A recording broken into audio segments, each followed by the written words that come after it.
আজি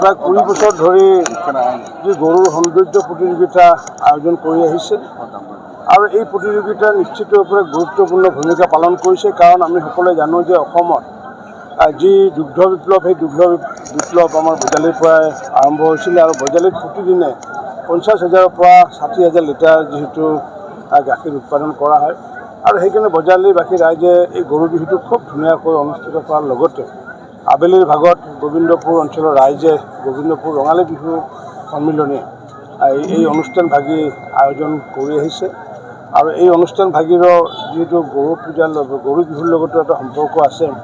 মই আশা ৰাখিছোঁ ধাৰাবাহিকভাৱে এই কাৰ্যসূচীয়ে তেওঁলোকে অক্ষুণ্ণ ৰাখিম আৰু এই কাৰ্যসূচী সফলভাৱে আগুৱাই নিয়াৰ ক্ষেত্ৰত গোবিন্দপুৰবাসী ৰাইজৰ লগত যিসকল গোপালকেও ইয়াতে স্বতঃস্ফূৰ্তভাৱে অংশগ্ৰহণ কৰে আৰু ইয়াৰ প্ৰচাৰ আৰু প্ৰসাৰৰ ক্ষেত্ৰত বিশেষভাৱে আমাৰ সতীৰ্থ প্ৰণৱ গোস্বামী ডাঙৰীয়াই বিশেষ ভূমিকা গ্ৰহণ কৰি আহিছে। তেখেতলৈ মই আন্তৰিক ধন্যবাদ জনাই আৰু লগতে আমাৰ যিসমূহ গোপালক ইয়াতে উপস্থিত আছে, গোবিন্দপুৰবাসী ৰাইজ আছে, সকলোকে মই মোৰ বিহুৰ ওলগ জনাই শ্ৰদ্ধা জনাই আজিৰ এই গৰুৰ ফেশ্বন প্ৰতিযোগিতা বা গৰুৰ সৌন্দৰ্য প্ৰতিযোগিতা আনুষ্ঠানিকভাৱে মই মুকলি হোৱা বুলি ঘোষণা কৰিছোঁ।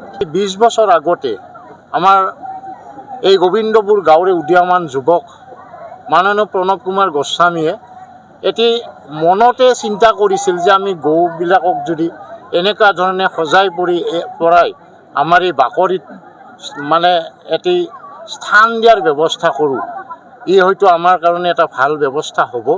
আৰু সেই আজি 2005 চনতে আমি তেনেকুৱা ধৰণৰ চিন্তা চৰ্চাৰ মাজেদি আমি আগবাঢ়িছিলোঁ। বজালিত প্ৰতি বছৰে গৰুৰ বিহুৰ দিনাখন গোবিন্দপুৰ নামৰ সত্ৰখনত প্ৰতি বছৰে গৰুৰ সৌন্দৰ্য প্ৰতিযোগিতা পালন কৰা হয়। এইটো আমাৰ আৰম্ভণিতে 2005 চনত হৈছিল। এইটো আমি 3টা গৰুৰে আৰম্ভ কৰা গৈছিলে। আমাৰ এতিয়াও চলি আছে এই পৰম্পৰাটো আৰু এই পৰম্পৰাটো ভৱিষ্যতেও চলি থাকিব।